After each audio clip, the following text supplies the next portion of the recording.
जैसे आज आप यहाँ बैठे हैं, एक दिन मैं वहाँ बैठी थी, 20 साल पुरानी बात है सिर्फ, and I was just there. सिर्फ फ़र्क ये है कि वो हॉल इतना बड़ा भी नहीं था तब, एक छोटा सा हॉल था। और जैसे आप उषा दीदी और शीलू दीदी को रोज़ सुबह सुनते हैं, मैंने 3 दिन आकर उनको ही सुना सिर्फ वहाँ बैठकर। कुछ तब तो पहली बात बहुत ज़्यादा समझ में भी नहीं आया था एकदम से, लेकिन उन्होंने एक बात कही थी कि परमात्मा डायरेक्टली पढ़ाते हैं। And my mother used to come to the Brahma Kumaris and she used to also always keep telling me, भगवान पढ़ाते हैं, भगवान पढ़ाते हैं। And looking at it from a scientific mind or a logical mind, I want proof. And God cannot be proved. Soul cannot be proved. They can only be experienced.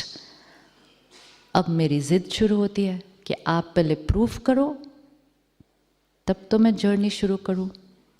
वो कहने लगे आप जर्नी शुरू करो, प्रूफ अपने आप सामने आ जाएगा। ऐसे जर्नी कौन शुरू करेगा ऐसे, जब तक आप प्रूफ नहीं करोगे कि जो आप कह रहे हो वो राइट है। एक तो इतनी सारी चीज़ें आपने बता दी है कि पहले सुबह 4 बजे उठो, फिर रोज़ स्टडी भी करो, और फिर ऐसे चलो, ऐसे करो, ये खाओ, ये नहीं करो, ये राइट है, वो इतना सब करो, एंड फिर उसके बाद आप प्रूफ दोगे। Logical mind does all these things. और कभी कभी अपनी ज़िद के कारण ना, अपने अहंकार के कारण हम अपना ही कभी कभी क्या कर देते हैं, नुकसान कर देते हैं। फिर मुझे किसी ने एक बहुत सुंदर बात बताई। कहा आप मैथ्स के स्टूडेंट हो? मैं बोला हाँ। कहते मैथ्स में कुछ प्रूफ करना पड़ता है तो कैसे शुरू करते हैं? फर्स्ट लाइन क्या लिखते हो आप?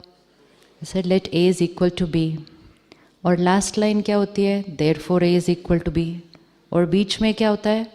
Journey of life. He said, how will you reach therefore A is equal to B till you start with let's A is equal to B? He said, आप प्रूफ करके दिखाओ A is equal to B before starting let A is equal to B. So I said, no, हमको ऐसे ही सिखाया है, पहले assumption से start करना होता है, फिर उसको पूरा प्रूफ करना पड़ता है, और एंड में हम सोल्यूशन पे आ जाते हैं। कहते बस वही करना है, आप assumption से स्टार्ट करो कि गॉड इज हियर। सर ये भी बात राइट है, assumption से स्टार्ट करो। Then I asked him second question, कितने दिन लगेंगे पहुंचने पे therefore A is equal to B? कहते वो तो आप पे डिपेंड करता है ना, बाकी पन्ने कितने प्यार से भरते हो आराम आराम से। कोई बहुत जल्दी पहुंच जाते हैं, किसी को थोड़ा टाइम लगता है, किसी को थोड़ा ज़्यादा टाइम लगता है, लेकिन जो राइट आंसर तरह से लिख रहा है वो therefore A is equal to B पे ज़रूर पहुंच जाता है। That is what made me just begin the journey. Many of you sometimes ask me, why are you here and what made you come here? Because हमें लगता है कि जीवन में कुछ प्रॉब्लम आई होगी इसीलिए यहाँ आए हैं। एंड मुझे बहुत प्यार से ऐसे पूछते हैं, आपके जीवन में क्या हुआ था? ऐसे क्या? वो कुछ नहीं। मैं बोला कुछ भी नहीं हुआ था। कहते आप इंजीनियरिंग कर रहे थे, उसको छोड़ दिया, यहाँ आ गए, तो कुछ तो ज़रूर हुआ होगा। ये हमारे बिलीफ सिस्टम्स हैं। एक बिलीफ सिस्टम हमारा है, ये एक जीवन है, ये दूसरी जीवन है। Spirituality is not a different life. हमें लगता है एक ये लाइफ है, फैमिली, रिश्ते, जॉब, प्रोफेशन, और एक है spirituality. Is that true? So spirituality is not a separate life.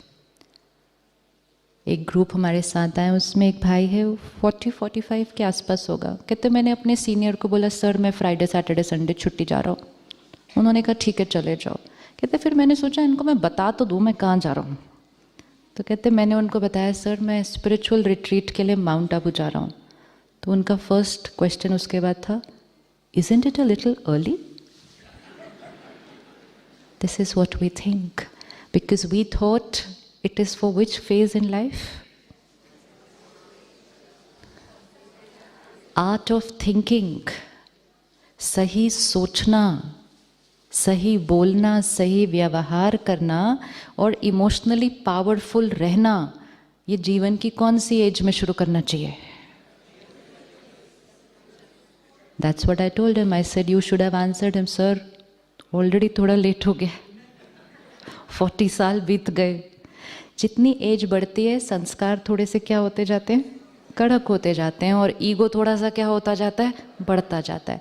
आज आप जब घर जाएंगे और अपने संस्कारों से अपने बच्चों के संस्कारों पर इन्फ्लुएंस करेंगे, you will see they will change like this, softer है। But that doesn't mean that if my body is old then I cannot change my sanskar. It depends on my determination, मेरी इच्छा शक्ति। Why to change? We know. How to change? We know. The only important factor is the want to change.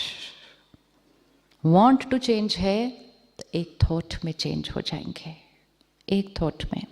So then I began my journey, saying, okay, ये रोज़ जो यहाँ study करवाते हैं ये परमात्मा के डायरेक्ट महावाक्य है, तो रोज़ इसको स्टडी करो। पर उनसे पूछा क्या क्या करना है इसके लिए, तो उन्होंने कहा 3 दिन जैसे आपने यहाँ रोज़ सुबह किया 4 बजे, वैसा रोज़ सुबह करना वहाँ पे जाने के बाद, और जैसे आपने रोज़ यहाँ क्लास की वहाँ रोज़ जाके आधे घंटे के लिए करना, बाकी दिन आप अपने काम पर जाना। और क्या करना है, तो उन्होंने कहा सात्विक भोजन खाना। मैं बोला अभी खाना भी चेंज करना पड़ेगा, तो उन्होंने कहा चेंज करना नहीं पड़ेगा, चेंज करोगे तो आपका एक्सपेरिमेंट जल्दी पूरा हो जाएगा थोड़ा सा।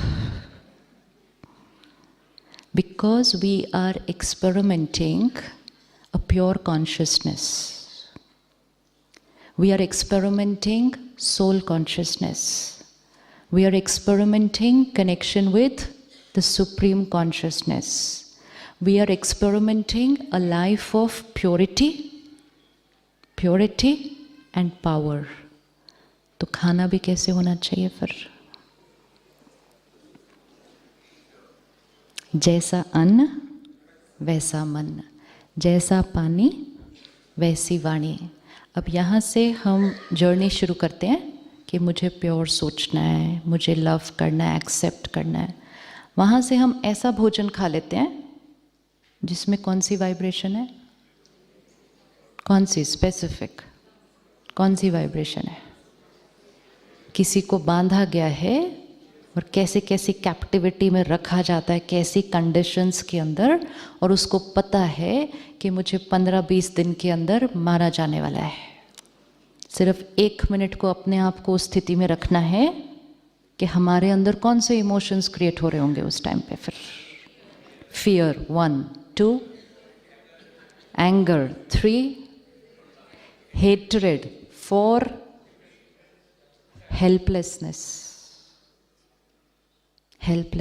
I just can't do anything, I'm trapped. तो यहाँ से I want to create a pure powerful thought, and यहाँ से भोजन कौन सा कंज्यूम किया? hatred, fear, anger, aggression, helplessness, जैसा अन्न वैसा मन। तो यहाँ से बैटरी को चार्ज करने की कोशिश की, एक लंच खाया, बैटरी डिस्चार्ज। फिर शाम को मेडिटेशन किया, फिर ऐसे किया, डिनर खाया, फिर बैटरी डिस्चार्ज। तो कितने दिन में पहुँचेंगे देयरफॉर A = B पे? कितने दिन में पहुँचेंगे? फिर थोड़े दिन करेंगे और फिर कहेंगे ऐसे ही है, कुछ नहीं है, छोड़ दो। जैसे आपके पास पेशेंट आता है, आप डॉक्टर राइट हैं, आपका इलाज भी राइट है, लेकिन मैं पेशेंट उस इलाज को विधि पूर्वक नहीं करती। तो जब मैं विधि पूर्वक नहीं करती, मुझे रिजल्ट नहीं मिलता, तो मैं उंगली किस पे रख देती हूँ? ये डॉक्टर नहीं ठीक था, डॉक्टर बदलो। तो कई बार हम पूछते हैं कि क्या यहाँ वेजिटेरियन बनना पड़ेगा? बनना कुछ नहीं पड़ता, कोई मजबूरी नहीं, कोई ज़बरदस्ती नहीं, कोई फोर्स नहीं, राय दी जाती है। सिर्फ राय उन बातों की दी जाती है कि किन किन चीज़ों से आपकी फ्रीक्वेंसी बढ़ सकती है और किन किन चीज़ों से आपकी फ्रीक्वेंसी घट सकती है। एक एक्सपेरिमेंट करके देखते हैं घर जाने के बाद, 3 महीने के लिए सिर्फ सात्विक अन्न खाकर देखते हैं, only for 3 months, only as an experiment, कि is it going to make any difference to my life, does it make any difference to how I feel emotionally and also actually how I feel physically. We have to do an experiment. जब हमारे घर में कोई death होती है, जब body घर में पड़ी है तो खाना नहीं बनता है उस घर के अंदर, राइट है बात? एंड आपसे ज़्यादा अच्छा किसको पता है कि उस डेड बॉडी के अंदर क्या क्या होता है और क्या उसकी एनर्जीज़ हैं और क्या उसकी चीज़ें हैं? हमें तो नॉलेज भी नहीं, वो आपको पता है. तो कुछ तो रीज़न होगा कि उस दिन पे घर पे खाना नहीं बनता. रीज़न होगा कोई, नहीं खाना बनता है. वाइब्रेशन कौन सी है, एनर्जी कौन सी है? जब वो डेड बॉडी घर से निकल जाती है, फ्यूनरल पे जाते हैं, जलाते हैं, दफनाते हैं, बाहर आते हैं, सबसे पहली चीज़ क्या करते हैं? हाथ धोते हैं, मुंह धोते हैं, उधर ही. क्या धो रहे हैं? क्या धो रहे हैं? घर आते हैं, सबसे पहली चीज़ क्या करते हैं? पहले नहाते हैं, कपड़े धोने में डालते हैं, घर धोते हैं, फिर किचन खुलता है. अपनी ही फैमिली मेंबर थी, अपनी ही फैमिली की डेड बॉडी का घर में होते हुए किचन में खाना नहीं बनता, और पता नहीं किस किस डेड बॉडी का तो रोज खाना बन रहा है. फ्रिज में क्या क्या रखा हुआ है. शमशान घाट के नज़दीक घर नहीं लेते, कहते वास्तु ठीक नहीं है, एनर्जी ठीक नहीं है. और फ्रिज में क्या बना हुआ है? 1 महीना पुराना रेफ्रिजरेटर में पड़ा हुआ है. क्या वास्तु होगा? We need to think. Because if we don't have the right belief system, then when somebody comes to us who is emotionally and physically ill, we are telling them to have food which has negative energy.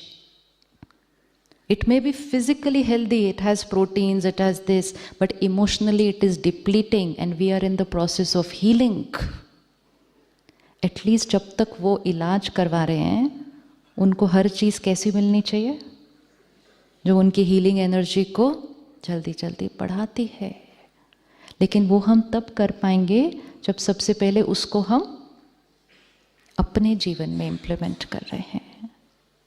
कोई भी ऐसा substance, आप में से कई होंगे जिनको कुछ आदतें होंगी जो जब आप यहाँ आ रहे थे तो आपको बताया गया होगा 3 दिन उस कैंपस में तो अलाउड नहीं है. हम जब निमंत्रण देने जाते हैं तो कुछ लोग तो सिर्फ इसी कारण से मना कर देते हैं आने से, कि हम 3 दिन तो उस चीज़ के बिना रह ही नहीं सकते. जब हम किसी भी चीज़ के लिए कहते हैं हम इसके बिना रह नहीं सकते, depleting soul power, dependency, which means without this mind and body both are uncomfortable. हम हीलर्स हैं, इतने कमज़ोर तो हम हो ही नहीं सकते. और कोई ऐसी चीज़ क्यों हम लें जो ना आत्मा के लिए ना शरीर के लिए सही है? तो जो लेते थे और यहाँ 3 दिन के लिए छोड़ा है और ऐसे वाइब्रेशन में आए हैं जहाँ अभी तक लाखों लोगों ने छोड़ा है, तो इट्स इन द एयर. वो vibration is in the air कि जो यहाँ संकल्प करेगा उसका छूट जाएगा, क्योंकि यहाँ बहुतों ने किया है.